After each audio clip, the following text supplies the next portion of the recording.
Minister Tummala Nageswararao గారు రైతుల అవగాహన సదస్సు గత 3 రోజులుగా దగ్గరుండి ఆత్మీయంగా పర్యవేక్షిస్తూ చేస్తున్న అమాత్యుల సందేశం. గౌరవనీయులు మీ జిల్లా ముద్దుబిడ్డ ఈనాటి రాష్ట్ర ముఖ్యమంత్రి గౌరవనీయులు రేవంత్ రెడ్డి గారు, వేదిక మీద ఉన్నటువంటి సహచర శాసనసభ్యులు, మంత్రివర్యులు, పార్లమెంటు సభ్యులు, శాసన మండలి సభ్యులు, ప్రజాప్రతినిధులు, ఈనాటి ఈ రైతు పండగకి లక్షలాదిగా విచ్చేసినటువంటి తెలంగాణ రైతాంగ సోదరీమణులందరికీ రాష్ట్ర ప్రభుత్వ పక్షాన, వ్యవసాయ శాఖ పక్షాన ధన్యవాదాలు తెలియజేస్తున్నాం.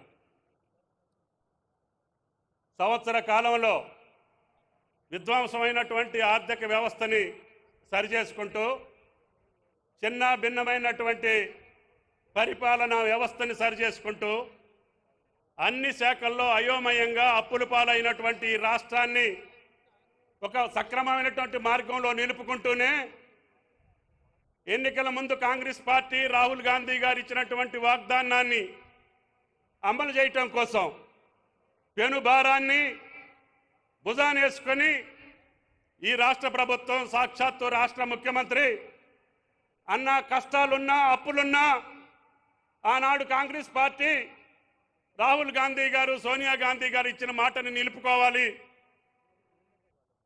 ఈ యొక్క 2 లక్షల రుణభారం రైతుల నుంచి తీర్చడం నాకు కష్టమైనా రైతులుగా భారం ఉండకూడదు. మనం ఏదైనా కడుపు కట్టుకొని వేరే చోక ఎక్కడైనా సరే ఆదా చేసైనా సరే ఈరోజు 2 లక్షల రుణమాఫీ చేస్తానన్నాను, చెయ్యాలని చెప్పారు. అంతేకాకుండా గత మే నెలలో ఆ ప్రభుత్వం ఎగవేసినటువంటి రైతు భరోసా 7,625 కోట్లు వాళ్ళు ఎగ్గొట్టినా కూడా మనం ఇయ్యాలన్నా ఎట్టి పరిస్థితుల్లో జమ చేసి బట్టి గారికి చెప్పండి. స్వాతంత్ర దినోత్సవం రోజున దాంతో పాటు రుణమాఫీ, వాళ్ళు ఇచ్చినటువంటి రైతు భరోసా 7,000 కోట్లు రిలీజ్ చేశాం. రైతు బీమాకి డబ్బులు కట్టాం. అనేక పంటలు ఈనాడు రాష్ట్రంలో పండినటువంటి అన్ని పంటలను కూడా కొనుగోలు చేసే అవకాశాన్ని ఎంఎస్పీ ద్వారా తీసుకున్నాం.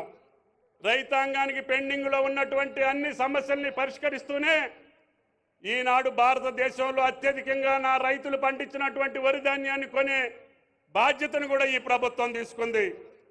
ఆ వరుణ దేవుడు కరుణించాడు, ఈ రాష్ట్ర ప్రభుత్వాన్ని ఆశీర్వదించాడు.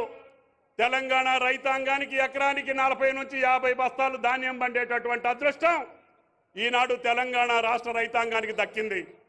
భారతదేశంలోనే అత్యధిక వరి ధాన్యాన్ని పండించినటువంటి నా రైతన్నకి ఏ కష్టం లేకుండా వరి ధాన్యాన్ని కొనుగోలు చేయాలి అని చెబితే ఉత్తమ కుమార్ రెడ్డి గారు చిరుజల్లులు పడ్డా, తుఫాన్లు వచ్చినా, రైతులు ఇబ్బందుల్లో ఉన్నా, కష్టకాలంలో ఉన్నటువంటి రైతాంగాన్ని పకడ్బందీగా వరి ధాన్యాన్ని కొనుగోలు చేస్తున్నాం.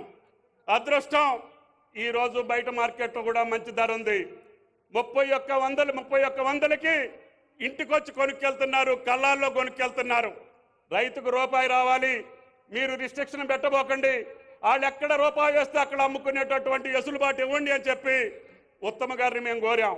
అందుకనే 1,53 లక్షల టన్నుల బియ్యం వరి ఈరోజు బ్రహ్మాండంగా కొనుగోలు జరుగుతుంది.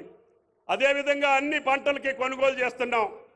ఈ ప్రభుత్వాన్ని, వేదిక మీద ఉన్నటువంటి పెద్దలందరినీ వ్యవసాయ శాఖ పరంగా ఒకటే ఒక ప్రార్థన, ముఖ్యంగా బట్టి గారికి, మీరిచ్చినటువంటి వాగ్దానాల కోసం, మీరిచ్చినటువంటి మాట కోసం, కాంగ్రెస్ పార్టీ యొక్క నిబద్ధత కోసం కష్టాలైనా నష్టాలైనా ఇబ్బందులున్నా ముఖ్యమంత్రి గారు కానీ, మీరు కానీ, వేరే శాఖల్లో ఉన్నటువంటి మంత్రులందరూ ఏదో ఒక రకంగా మనం అన్న మాట నిలుపుకునేటట్టుగా ఈనాడు 2 లక్షల్లో కుటుంబ నిర్ధారణ కానటువంటి 3.5 లక్షల మందికి ఈరోజు రుణమాఫీ చేసే భాగ్యం ఈ రైతు పండుగ సందర్భంగా మహబూబ్ నగర్ గడ్డ మీద జరుగుతుంది.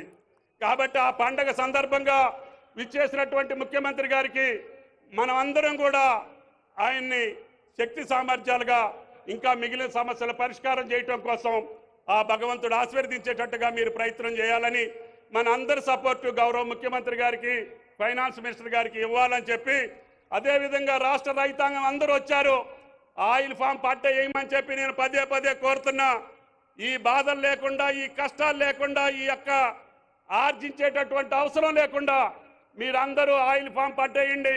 రేపు రాబోయే 4 సంవత్సరాల్లో అన్ని జిల్లాల్లో ఫామ్ ఆయిల్ ఫ్యాక్టరీలు కట్టి రైతు కళ్ళల్లో ఆనందం చూసేదాకా ఈ కాంగ్రెస్ ప్రభుత్వం వెనకడుగు వేయదు అని చెప్పి మీకు ఈ సందర్భంగా మనవి చేస్తూ, మిగతా మనకి ఇచ్చే విషయాలు, ఇవ్వాల్సిన విషయాలు భట్టి గారు, ముఖ్యమంత్రి గారు చెప్తారు. నేను మాట్లాడటం అంత మంచిది కాదు అని చెప్పి మీకు ఈ సందర్భంగా మనవి చేసుకుంటూ సెలవు తీసుకుంటున్నా. జై కిసాన్.